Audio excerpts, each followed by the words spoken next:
اگر ہم محمد علیہ السلام کا انسانی تاریخ پر پورے اثر کا جائزہ لیں تو یہ بات روز روشن کی طرح آیا ہے کہ اسلام اپنے ماننے والے پیروکاروں پر آج بھی عظیم ترین اثر رکھتا ہے۔ مذاہب کے ان اثر کے پیش نظر تمام مذاہب کے بانی اس کتاب میں اہم مقام رکھتے ہیں۔ آج عیسائی مسلمانوں سے عددی لحاظ سے ڈبل ہیں، پھر بھی محمد علیہ السلام کو کیوں عیسیٰ علیہ السلام پر فوقیت دی گئی اور پہلے نمبر پہ رکھا گیا، اور رکھنے والا بھی ایک عیسائی مذہب کا پیروکار، تو حیرت کا مقام تو بنتا ہے۔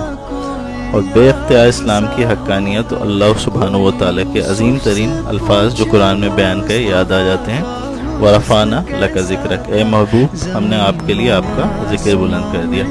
شاعر مشرق عاشق رسول علیہ السلام اقبال کا شعر اس طرح بیان کرتے ہیں: تاریخ اگر ڈھونڈے گی ثانی محمد، ثانی تو بڑی چیز ہے سایہ نہ ملے گا۔